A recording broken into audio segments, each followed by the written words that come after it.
Good evening, this is Left, Right and Centre. I'm Nidhi Razdan. We're just 2 days away from the government's deadline to deposit old 500 and 1000 rupee notes in our banks. The Prime Minister had said in his famous 8th November address that if for some reason people couldn't do that, then they had time till the 31st of March to deposit the money at RBI counters. But today his government has cleared an ordinance, another rule, that will make it a criminal offence to possess more than 10 old notes. Meanwhile, we still don't know if bank withdrawal limits are going to be eased after this Friday or Saturday, though reports say that banks simply just don't have the cash and want the limits to continue indefinitely. A busy day for Finance Minister Arun Jaitley on his birthday. The government today cleared an ordinance on the note ban. Once the President signs it, it will become a criminal offence to hold more than 10 banned notes of Rs 500 or Rs 1000. The accused will have to pay a fine of 50,000 rupees or 5 times the seized amount, whichever is higher. The final amount will be decided by a magistrate. You know, there's a demonetization that to so many various aspects. In order to avoid obvious legal challenges, this ordinance has been passed. And I don't see anything wrong in it. A grace period will be given to those who have been unable to deposit old notes, like those who have been abroad or in inaccessible areas, and members of the armed forces, but special reasons will need to be given. The ordinance will have to be passed in Parliament by both houses within 6 weeks from the first day of Parliament reconvening in the new year. The government should have brought this law in the Parliament during the winter session, and the law should have been changed. The government is increasingly relying on ordinances because the government does not want to be answerable. Till date, today, in the last 50 days. Once the President signs the executive order, the focus will shift to Parliament and in particular the position of opposition parties, especially the Rajya Sabha, where they require bipartisan support to get this ordinance passed. With camera person Dhanpal, Sunil Prabhu, NDTV. Well, the Prime Minister had asked all of us, citizens of India, to endure this pain for a period of 50 days. Those 50 days are actually over today, but there was a December 30th deadline, so we'll give it another 2 days. The question is whether that pain is going to go into the new year and whether it's going to go well into the new year. Joining us on the program tonight, we have with us Mihir Sharma, Senior Fellow with the Observer Research Foundation, Mohandas Pai joining us tonight from Bangalore, Priyanka Chaturvedi of the Congress Party, and Sambit Patra, National Spokesperson of the BJP. Mihir, first try to make sense for us, if you can, of today's ordinance. A lot of people are asking this question, why was this ordinance necessary if these notes in any case are not legal tender and people in any case had time till the 31st of March to deposit them at RBI counters?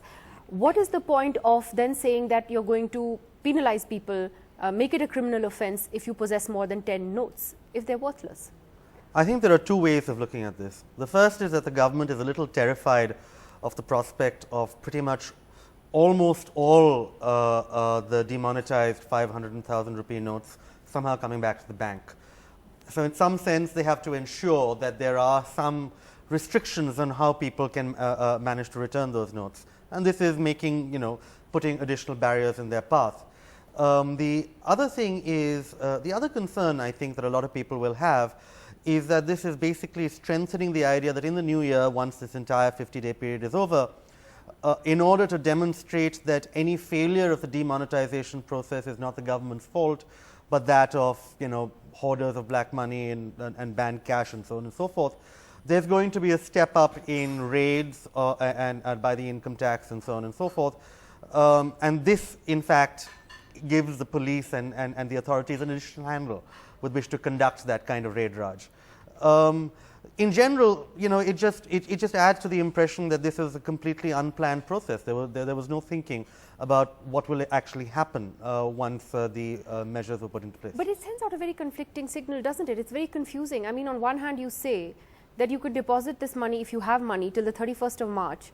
And on the other hand, you say, well, if you have now more than 10 notes and once the President signs this ordinance, which could be, I don't know, tomorrow, day after, whenever, then, if you have like 20 notes, you could be paying a big penalty for that. It's a criminal offence that will be registered against you. What is happening here? I think that, just going by what has been reported, and if people go by that, there's a great deal of trust that will be lost in the system, in assurances made to you by political leaders, in assurances made to you by banks, and so on and so forth. And this just adds to that lack of trust. It's a very dangerous approach. I don't know why they had to do this immediately. They could have waited for waited to the 31st March if they wanted to do this. Why are they doing this now? There are too many sort of unanswered questions. Mohandas Pai, how do you see it? Because Mihir has used some strong words. He says it's reflective of a kind of a raid Raj mentality. It's a sort of a dangerous thing to do. A great deal of trust, he says, will be lost in the system. And that's not just true for this rule that's come today, but we've seen, as we've talked about, more than 60 notifications now since the 8th of November. And even people who have been big supporters of demonetization in principle are saying, well, we're so confused, there's a rule a day. Nidhi, let us wait till the 31st of December to find out how many notes have been put into the banking system. Let the government release a report. I don't think the gentleman should jump the gun and say this trust will be broken. My reading is that the government will pass an ordinance to say, after the 31st, you have to go only to the Reserve Bank and hand over the notes. And after 31st of March 2017, if you hold any notes, it may be a criminal offence beyond 10 notes to make sure the entire system is cleaned up. Because in the rural areas, it's quite possible that people may try to pass off the old note, which is no longer legal tender. I think the government has an obligation. So let's wait for the ordinance before we say that from 1st January holding more than 10 notes will be a criminal offence. I don't think that will happen. But anyway, let's wait till the couple of days. Let's also find out the size of the problem, how much has been deposited and how much more is outstanding compared to the 15.44 lakh crores. Because the government has not given data after, I think, the 12th of December when it was 12.45 lakh crores or so. I don't know why they're not given data, but I think you should wait. We waited so long, let us wait for some more time to find out the data. Well, I agree with that, but you don't think that these number of rules, all the flip-flops, like I said, more than 60 notifications since November 8th, you don't think that at the very least that does reflect a certain degree of poor planning? I think it reflects poor planning. It reflects poor planning at the Government of India level, at the RBI level.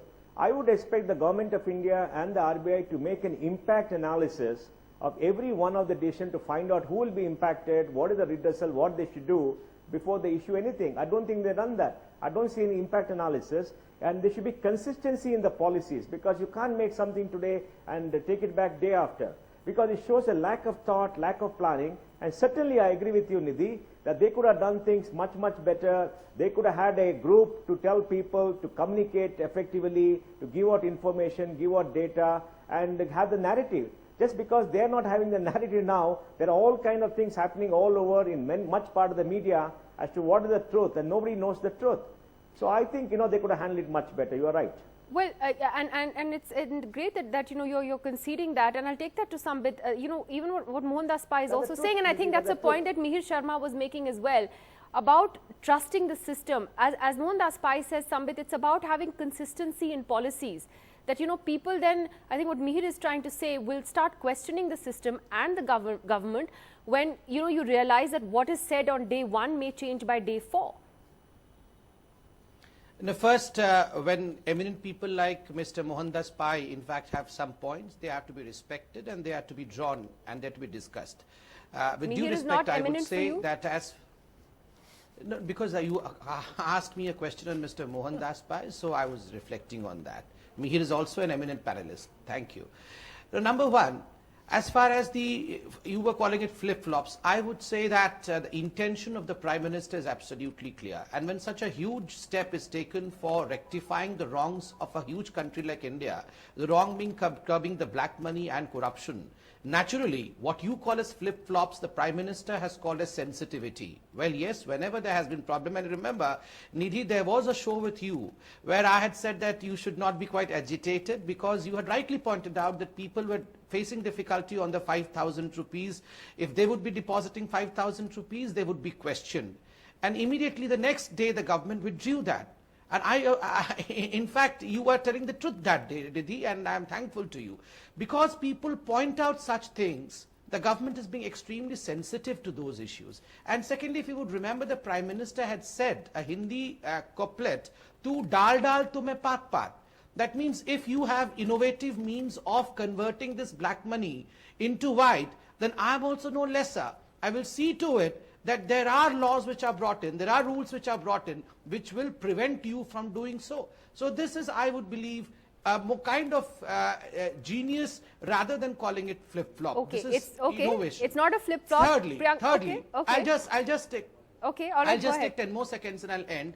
As far as this ordinance that was passed today, I mean that is that in fact was discussed today, it has not been passed as yet, is concerned, I would concede with Mr. Mohandas Pai that let us wait for the details. I do not know as of now from when this would be declared as illegal. Is it January 1st or later? But we have to technically remember that this is to extinguish the liability of the RBI and the government from holding the demonetized notes, so that we do not have future, in fact, judicial and liability issues. The liability has to be extinguished. Any economist would say that. But then why tell people to deposit the money till the 31st of March at RBI counters, and then why not just wait and then bring in the ordinance at that point? However, you called it a stroke of genius. You're saying it is actually a genius strategy to keep changing the rules. Priyanka Chaturvedi, it's not a flip-flop, it's a genius strategy. Genius strategy to catch hold of people who are being innovative, rather. So that means by changing the rules, and therefore it's not a flip-flop, it's the government being sensitive to people's concerns.